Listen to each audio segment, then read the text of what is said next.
sort of really goofed up on that. But anyway, thanks. Can I ask a question? After all. Yeah. Okay. So I'd like to ask a question to Thomas. So are we sure that we need to include all possible saddles in the path integral? The answer is no. You know, we don't have a definition of how to do the gravitational path integral. You know, if you have an integral, you need a UV theory. I think it's part of the UV theory. You know, if you have an integral and you want to evaluate it by a saddle point, there's a procedure that you go through and you can determine which ones contribute. But in the semi-classical approximation to gravity, I don't think we have that. And I think it's even plausible that it depends on the UV completion, which saddles.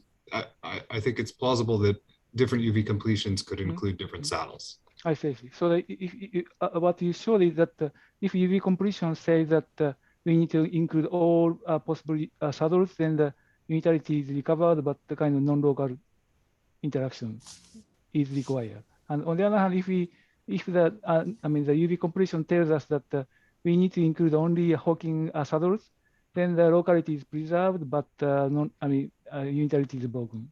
Is that what you think? Well, I don't know if the second one is a viable option or not, just because of the information. But that's just the usual information paradox. But yes, okay. Yes. And we don't know which is the correct answer from string theory. Well, in string theory, in examples that we understand in string theory, we know that the curve is unitary, and black holes do behave like an ordinary quantum system. Yeah. Result is nice. The wormholes do have to be included. So we want to believe that is correct, but from first principle, do we really know that we should include this all saddles? If you mean from the point of view of the string theory path integral, then no. I see. Yeah. So it is just a guess.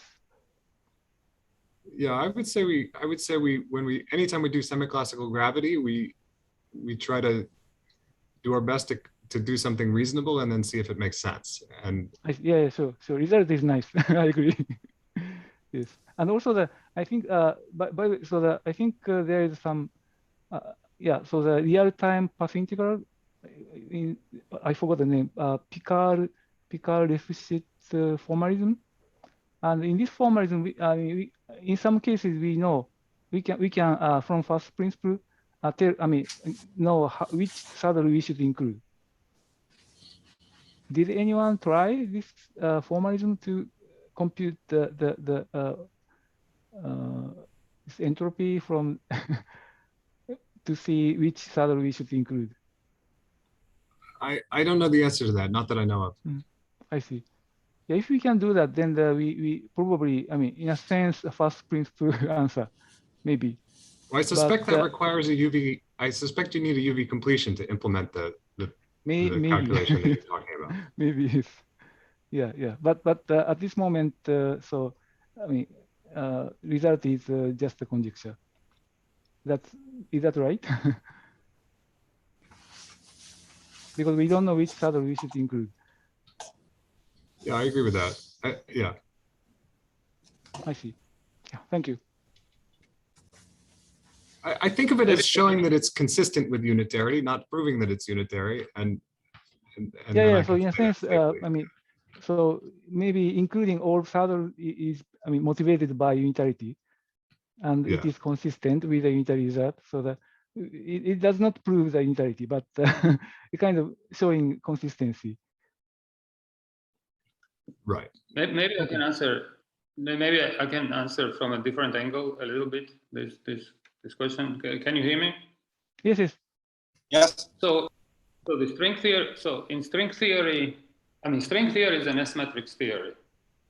So it is defined through the S matrix. And so in string theory, black holes are intermediate S matrix states. So in string theory, black holes enter as intermediate states produced in the S matrix collision of very high energy quanta. And for example, you can produce black hole in two graviton collision in string theory, or to other string particle collision, string excitation collision, if the energy is sufficiently high.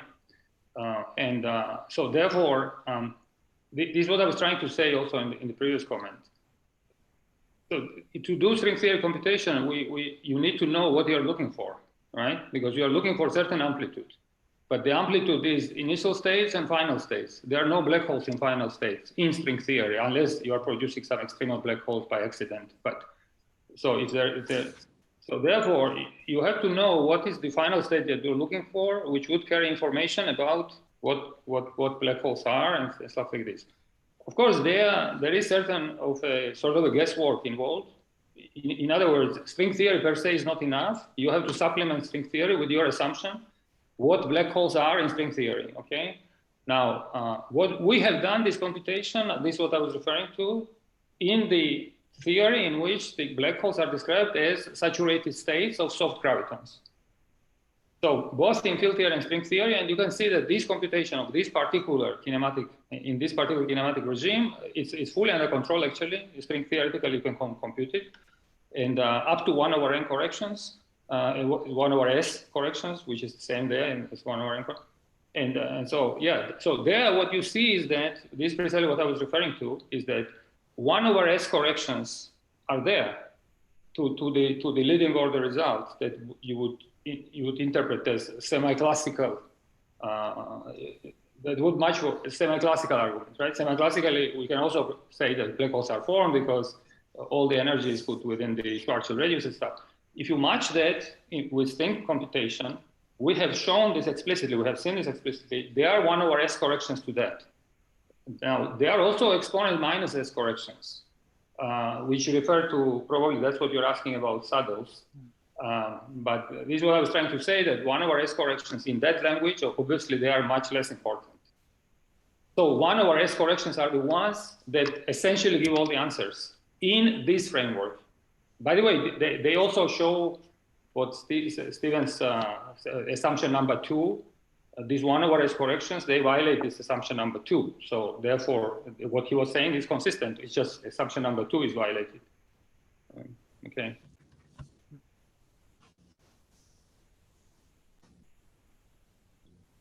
Yeah. Okay. I want to ask Steve, Steven, you gave some tantalizing hints that maybe some of these non-local corrections could change the wave scattering, but is that necessary? I mean, is it still possible that you could have unitarity, and yet if the black holes at late times, even after a half of the evaporation, that they look pretty much like ordinary black holes? In other words, if you don't say you don't measure number of quanta that's at least sort of half the total number coming out, naively I would expect that you basically don't see correlations between different modes.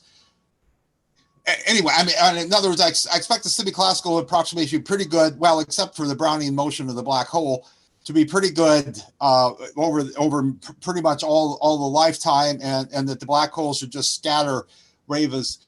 Is that consistent with what you're saying, or are you finding that there necessarily must be some sort of in principle measurable differences in the absorption and reflection of gravitational waves from a black hole? Well, let me try to unpack that. So first of all, of course, the standard story of local quantum field theory on, say, a semi-classical back reaction corrected geometry, is not going to solve the problem, we think. Right. And so you need, say, extra terms that correct that evolution, or represent corrections of that evolution. And so I've tried to make a principled parameterization of those terms with a certain set of, I think, very general assumptions. And so generically, those terms will contribute to, for example, corrections to graviton scattering amplitudes, gravitational wave scattering amplitudes off of black holes. Now, that's not necessarily a very drastic thing. And you can ask, what about corrections to other observables? So say an astronaut falls into a black hole, how much does it correct what that astronaut sees? Well, you might have a typical momentum kick to the atoms in that astronaut or whatever, and the typical momentum transfer is of order 1 over r. And so let's think about that for a big Right. black hole. Well, 1 over r momentum kick for an atom falling into a big black hole is completely negligible. So these are pretty minor corrections, but again, they can be significant for, say, things with wavelengths of order 1 over r, wavelengths of order r. But the really important things we look at or can observe with wavelengths of order r are the gravitational wave signals. For example, Event Horizon Telescope's looking at millimeter wavelength radiation from black holes bigger than the solar system or something. So there it's completely negligible. So generically, you have those kinds of corrections. Whether you can cook up a scenario without those kinds of corrections is a good question. It may well be that you can find scenarios where these corrections are sort of even more minimal and not visible. But I think the interesting thing is that they could be there, and we might be able to look for them. Right. No, it'd be very interesting you find it. But I mean, if we didn't see it, I don't think that wouldn't necessarily violate your assumptions, is it? I mean, it's tantalizing that they might be there, but they don't have to be there. Yeah, this should be viewed as an opportunity, and it's not yet a situation where we can rule out this whole class of scenarios because we don't see them or something. Right. Very good. We haven't quite reached that point, but I think if we more carefully parameterize things like these kinds of interactions, then we can start making statements more carefully about what can and can't be ruled out and exactly what constraints there are. Very good. I have a question for all the speakers of the session. So we have seen a talk earlier in the day from Jeff. It was about a specific realization of a system in which you have horizons, right? An analog gravity system. So I wanted to essentially ask the following couple of questions. So, which ingredients of the problem, of the information of those problem, do you think that may appear in this kind of systems, in analog gravity systems in which we have horizons? And then,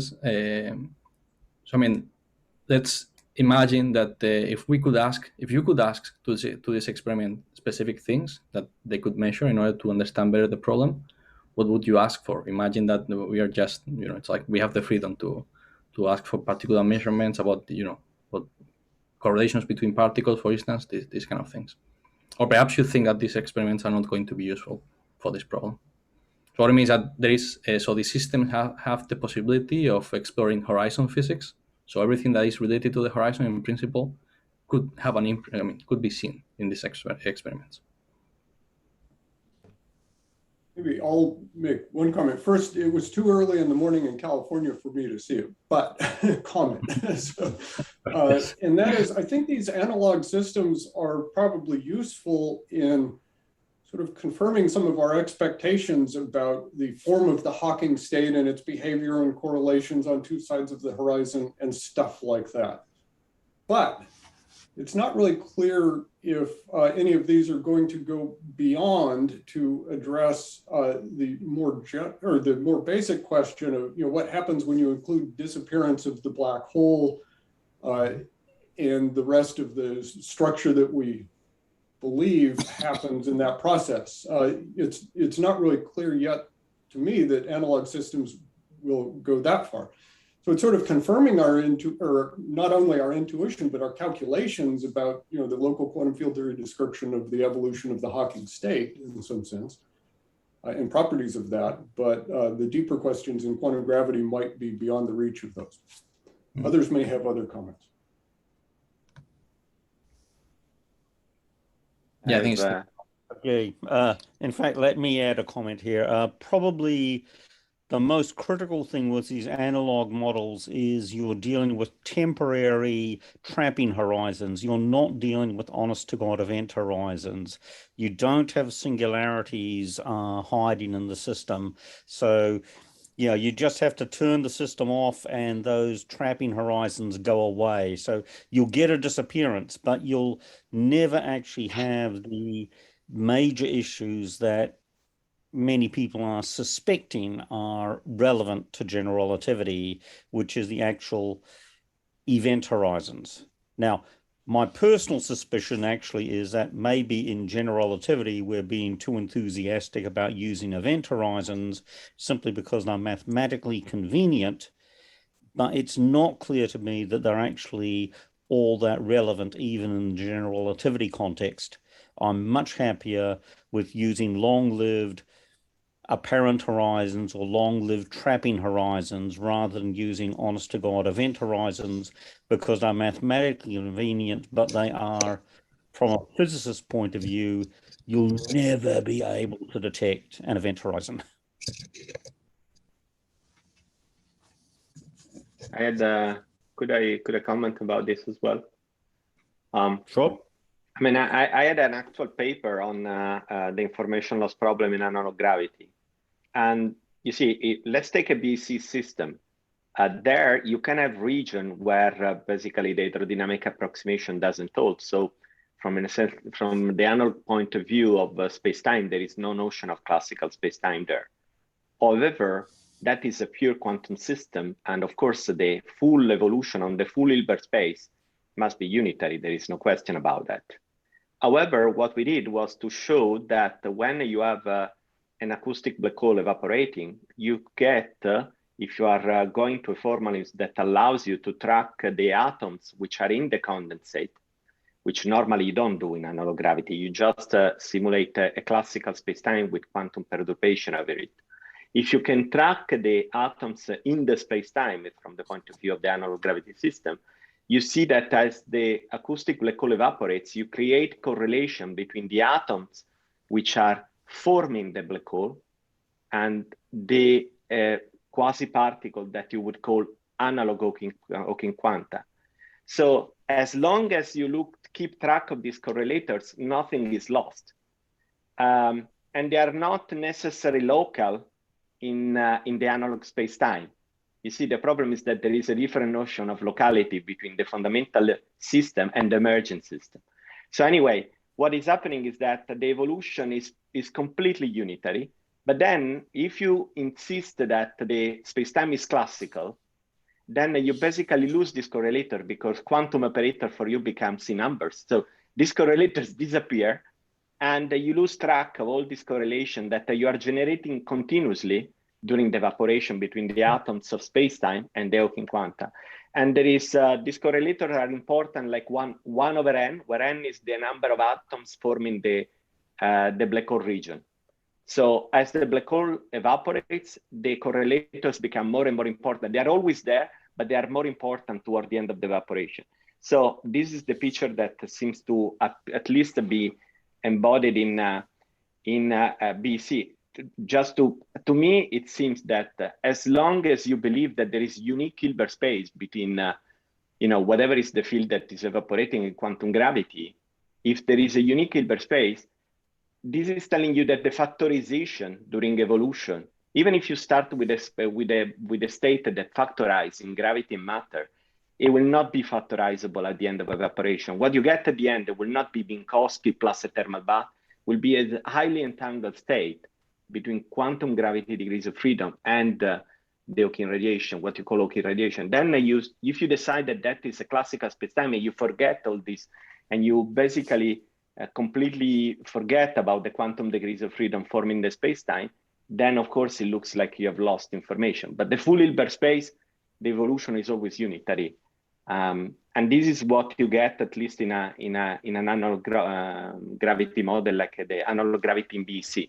It's a toy model, but it's providing an interpretation of what is going on. A possible resolution. I don't know if this, there are probably other way of resolving the issue, of course. It's not, this is it. Okay, thanks. Other comments or questions? Yeah, there is some. Okay, I had a comment on that question which was asked about the analog black holes. I think it's important that those black holes may not have the kind of large entropy that the normal black hole has. So just in line with what I was saying in the morning today in my talk, I think sometimes we sort of separate the Becquerel entropy question from the information paradox in the sense that, okay, the entropy is a number and what do we do with it? But I think at least the way it shows up in the fuzzball resolution of the paradox is that the semi-classical metric, so it has the problem of the Hawking puzzle. So you have to ask, why is that not the correct metric? And the reason it's not the correct metric in what we understand now from fuzzballs is because of the entropy. So if you try to write a path integral for the collapse process, there's always a measure term like dg, g is the matrix, and then e to the minus action, which is action over h bar. And so normally you extremize the action thinking the measure is like an order h bar term compared to action over h bar, because there's a 1 over h bar in the action.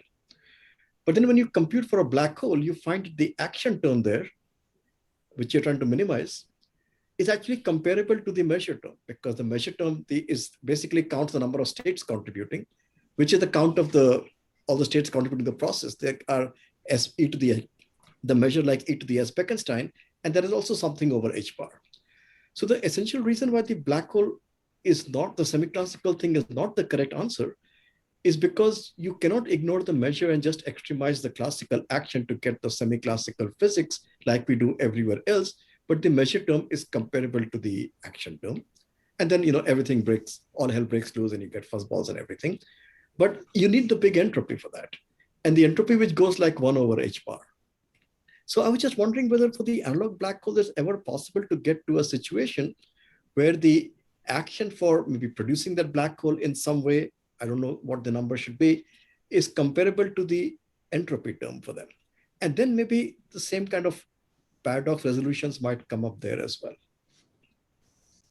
Well, you can for sure define an entropy, which is the entanglement entropy associated with the quanta that are produced, and that will be proportional to the area, and will have also a natural cutoff. You don't have to put it by hand because you have a Lorentz breaking dispersion relation, so it will be the cutoff of the Lorentz breaking. BC will be the Ealing length, so you will have area over Ealing length squared, something proportional to this. But then the rest of your question, I don't know the answer. I mean, you can define that, but how you can use it is a different matter. So would that number be the number of states of this analog black hole? That's what I was wondering. I mean, is there a way for us to argue the analog black hole has as many states as e to the area or something? That probably is not true, right? I don't know. Actually, I don't know. It's a good question, and I don't know the answer. Can I ask you something? Sorry, related with this question that you said that the entropy is the area. I mean, we can always make entropy equal to the area. The question is in which units and whether the scaling holds. I don't think analog black holes the ones that currently people are discussing producing in laboratory. I don't think they saturate unitarity bound. So therefore, I don't know if you are. In my talk, I gave this bound that there is in order to saturate the entropy bound, the system has to saturate be at the verge of saturating unitarity, truly. I don't think analog black holes, systems of analog black holes saturate unitarity, the ones that you produce in laboratory. So in that sense, I don't think they can really be at truly at that level of unitarity. However, I studied some of the different types of analog black holes, the fully quantum that are at the critical state, more similar to black holes that this naive horizon, only horizon black holes. And you can learn a lot of things about analogies with black holes in those systems. But unfortunately, I don't think with non-relativistic quantum system we can saturate unitarity bound. That's impossible. So therefore, because evolution there is always unitary, and you never push. There is no analog of the relativistic alpha coupling. Relativistic alpha coupling vanishes. There is an analog coupling that you can come up with. We have done that. So yeah, the answer is they are useful, but they don't saturate unitarity bound. But in that connection, I mean, again, I'm a little bit confused when we. Okay, here we talk about so it's okay. Paradox became like a term for an unknown, but what I'm trying to say, what I was trying to say in my talk is that So what we are learning is that you can produce systems that have nothing to do with gravity, that literally in all the aspects of information are like black holes. So for example, I can give you a baryon in large MQCD, which you give me any parameters of black holes, I can give you a theory of large MQCD, asymptotically free, UV complete, in which the baryon will have literally the same properties as black hole has in gravity, and we can trace those, and including this Page's time. Now, of course, we know that in asymptotically free theory, there is nothing. It would be crazy to say that there is some paradox there or any loss of information. So therefore, it's a little bit strange that we are saying that there is a paradox on the black hole side, because I mean, just the fact that we don't understand what happens with the black hole beyond Page's time, I mean, that's not I mean, to say that there is a paradox, that, I mean, it's a little bit strong statement. I think it's clear that by Page's time, the black holes do not evaporate anything like thermal because of back reaction, and also the different microstates of black holes have different external evolutions. I mean, that's what we see whenever we can compute. So therefore, I don't know. I mean, we can of course say that there is still some. Of course, this doesn't mean that we don't have to understand how things work, but I think we have to differentiate between conceptual problems and technical problems. Now, if you ask me to trace the evolution in the oven, that's impossible. But obviously, we're not saying that there is a paradox in the oven. So yeah. I agree.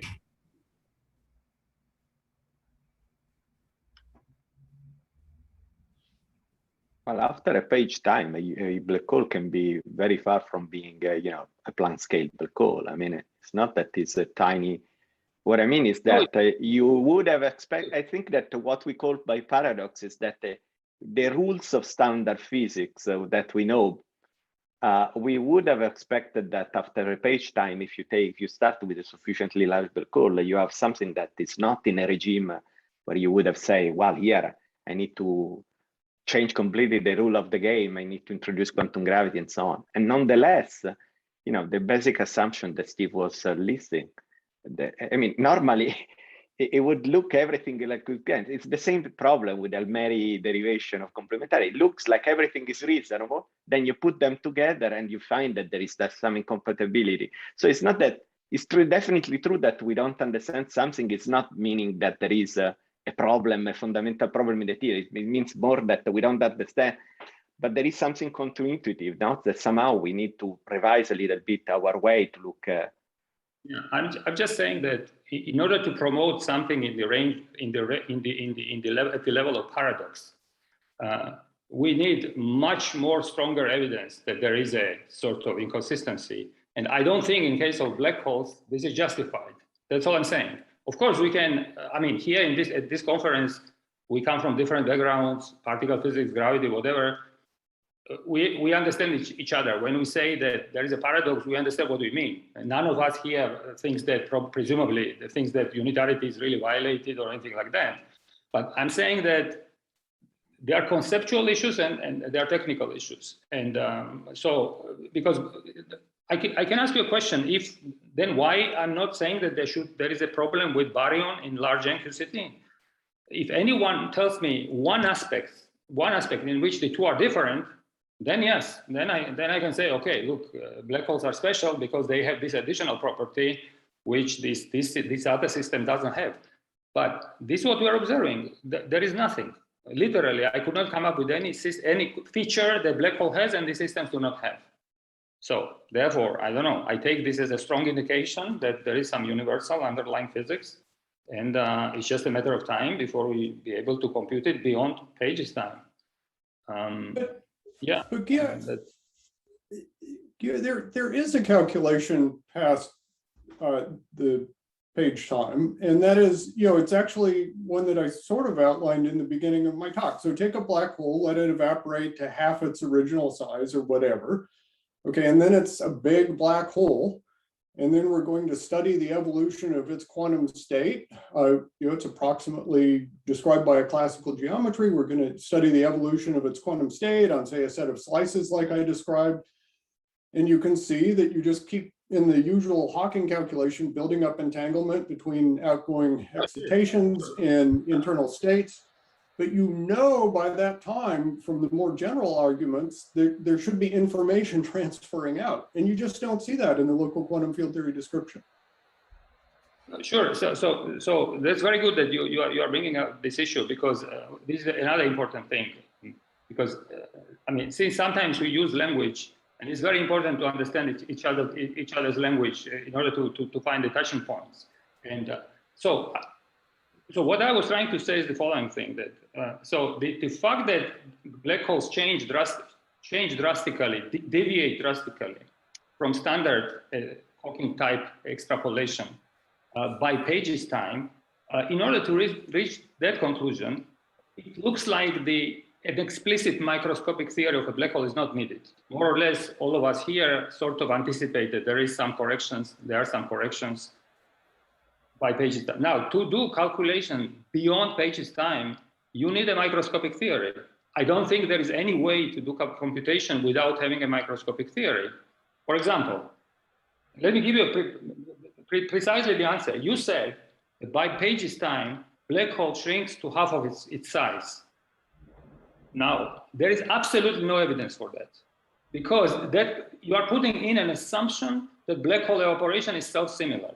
There is absolutely no evidence based on any computation that evaporation is self-similar.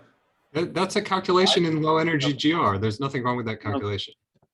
No, that calculation is done in the infinite black hole mass limit. The calculation done in semi-classical limit is calculation in which you keep geometry fixed, and you calculate fluctuations in the fixed geometry. That is the limit of infinitely heavy black hole, in which Newton's constant is also taken to be zero. That black hole is an problem, including No, yeah, you can the show background. that the evaporation is thermal as long as the surface gravity is adiabatically changes. If kappa dot over kappa square is much less than one, you can show that each cent of time you keep evaporating. So, and if you have a sufficiently large black hole, you will evaporate till half of the entropy in a way that is completely controlled by the thermal flux. You don't expect any. You can show that rigorously. No, sorry, who is questioning here that Hawking's computation is correct? The question is, Hawking's computation is done in a very specific limit, because in physics, to do computations, we need expansion parameters. Yeah, but I'm telling you that you can have a slightly dynamical situation and still get the thermal flux. This is absolutely crucial. This is absolutely crucial. In physics, we always do calculations in some expansion parameter. There are extremely limited number of models that we can solve exactly. That usually never happens. So usually there is an expansion parameter, and we compute things in the leading order in that expansion parameter. My point was that in Hawking's computation, implicitly, this expansion parameter is 1 divided by the entropy. Why? Because Hawking is taking the limit of infinite entropy, because he takes black hole mass infinite, Newton's constant 0, and geometry fixed. So now the question is, we have to compute corrections to that. This is a very well-defined question. It's a well-defined question. What are the corrections to Hawking radiation? In expansion, 1 over S. I have computed, I said, I have computed this in different ways, and 1 over S corrections are non-zero. Okay, so now, that's the question. I mean, question is, what are the corrections? Are corrections 1 over S, they vanish, 1 over S correction to all orders? So 1 over S is 0, 1 over S squared is 0, S cubed, and so on. And the first correction. Are you just, if you're saying that the entropy is a quarter A times 1 plus something that goes as 1 over S, and I would agree, it's probably the entropy is like a fourth A, maybe plus log A or something. But what I don't really know is, are you predicting that the actual evaporation will be at a much different rate after the halfway time, and I mean, I think most of us probably believe that the corrections of order 1 over S, which is relatively small. So the evaporation will continue more or less the same way. It'll locally look more or less thermal, but of course it'll have correlations with the previous radiation. Maybe I've got to say, would your predictions be wrong if it turns out that black hole evaporation just happens at the Hawking rate, and looking thermal, if you only look at much less than half the total number of quanta, would your predictions be wrong if that didn't happen? If that continued to happen, that sort of approximate Hawking thing after the midway point. Yes, but notice but notice one thing. It's very good that you're asking it, formulating the question in that way, because look, corrections per Hawking time is 1/s. How many Hawking times are there by the time you reach Page's time? The number of Hawking times is precisely S, order S. Correspondingly, although the correction goes as 1/s per Hawking time, the number of Hawking times is also S. And correction by the time you reach Page's time is order 1. This is my point. My point is that by the time we reach Page's time, there is no trace of thermality anymore. The deviations from thermality are order 1. Of course, oven is also approximately thermal, but deviations are very large. So that's my prediction. That's right, exactly. But you understand why 1/s corrections are not decoupling. Because the lifetime of a black hole, half decay time, also increases as S. And S times 1/s is always order 1. Yeah, I mean, there's certainly, as I pointed out in my first paper, questioning Hawking's loss of information, that there is this Brownian motion of the black hole.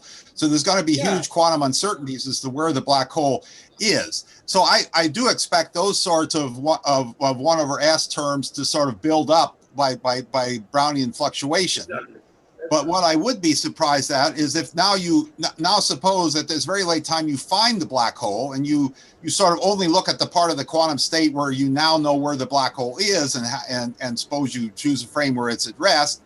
I would expect, as long as the S is very big, the black hole is very big, implying mass, that it will look that if you just watch it for a short period of time, not long enough to see the Brownian motion, you'll just see it evaporating more or less semi-classically. You're also ignoring the correlations between this radiation and the previous radiation. But so the question is, do you have some strong reason for believing that picture is wrong? Yes, that's right. That's what I was trying to say. In other words, of course, as usual, I mean, we can only predict things that we can calculate. So when I'm making predictions, I'm relying on the computations that I can do in calculability domain. So these predictions are based on quantum gravity side. These are these are S matrix computations, or in fully fledged string theory scattering where the black hole state is produced.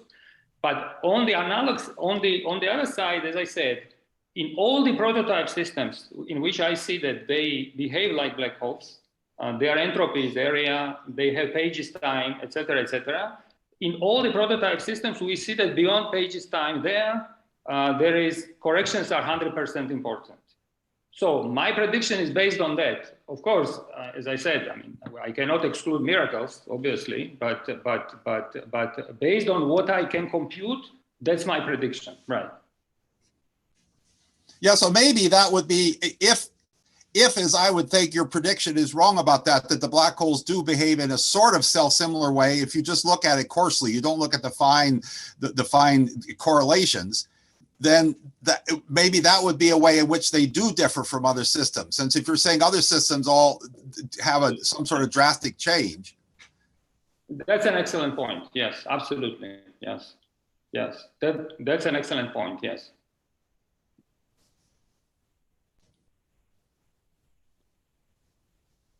So yeah, I agree with that. Yes, I agree. If evaporation is self-similar, then yes, then that's the way to rule out this type of approach. Okay, that's very helpful. Thanks. Yeah, I'm going to have to leave in about 5 minutes to teach my class. But anyway, I've really enjoyed the discussion. I'm really sorry I goofed up and wasn't ready at the beginning.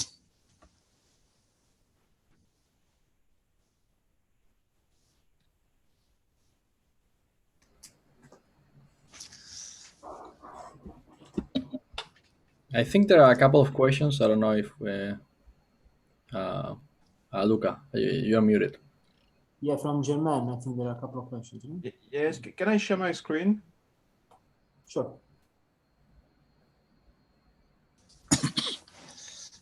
Yeah, these are the kind of experiments we are currently doing where we reproduce analog black holes in water wave systems. And here you have an obstacle in an open water channel flow.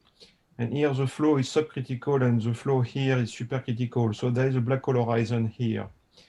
And I was wondering would we can compute the entropy of this kind of black hole flow. And I have a degree of liberty. If I put a gate at the end of the water channel, I can control the equivalent of the mass of the analog black hole. Here it's a usual flow without central singularity. The waves can propagate on both sides. On here and here, they are completely entrained by the fluid, which is supercritical. So we can look to the correlation by measuring the water depth. And if I introduce a downstream gate, then I see such kind of behavior. So it does not change the black hole region at all. The analog horizon is still here, but we have inside the supercritical region something which I would call the central singularity, which is very, as you can see, turbulent, time dependent. And of course, the analogy of Unruh will break down here. So the acoustic metric is no more valid in this region. It is completely valid here. We can test it by looking to the dispersion relation of the water waves. And the acoustic metric, of course, is recovered à la Unruh. But then my challenge for general relativistic people is how can we compute the entropy of such singular behavior, which is a kind of mass effect, because you see the accumulation of water. We have a feedback here, and this central singularity is clearly present, whereas it has absolutely no effect on the horizon, and hence the wave scattering, and hence the analog Hawking radiations. And of course, if we continue to accumulate mass in this kind of system, we can push the central singularity such that it merge with the black hole region, and we recover the analog wormhole by just changing the water depth. So here it's a case where you will see the analog black hole, the central singularity, and just by using a gate at the downstream end of the water channel, we can see a peculiar behavior where you see a kind of merging of these two regions. The central singularity will disappear and will transform into an analog white hole with an ondulation. And this ondulation is due to dispersion in this condensed matter system. This is the instability of a white hole, which is predicted in general relativity. And you will see a kind of Hawking radiation at zero frequency. This corresponds to this bump here that you see. So my question is, can we compute this kind of entropy associated to this central singularity? And as you can see, in analog experiments, we can have many type class, which is very similar to what Stefano was discussing in his talk. The fact that either we have central singularity or analog wormhole, or just pure black hole horizon in this case. So it was just to illustrate the fact that to answer to the question of Raoul, what can we do in analog experiments? Of course, we can turn on and off, and we can change the flow rate in this system. But of course, our black holes are eternal, because we still feed the system with the pump. But of course, we can look to the disappearance of the black hole horizon. And if the black hole horizon disappears, I have shown you that there are apparently two scenarios. Either the black hole singularity merge with the black hole horizon, creating a pair of black hole and white hole horizon with a wormhole, or it just disappears because the two horizons, the black and white horizon, merge and then they disappear. Okay, thank you, Germain. Yeah, I think Don has to leave, right? He mentioned has to go to. You're muted. We cannot hear you.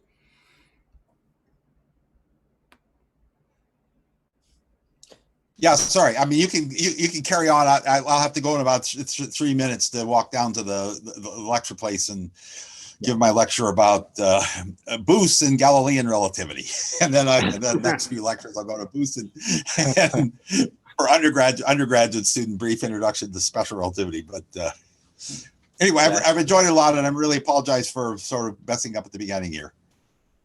Don't worry at all. Okay. Bye, Don. Okay, all the best.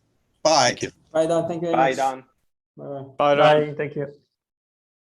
Okay, so I think we Bye. can close. Thanks for the whole discussion. Enjoyed it a lot. Bye.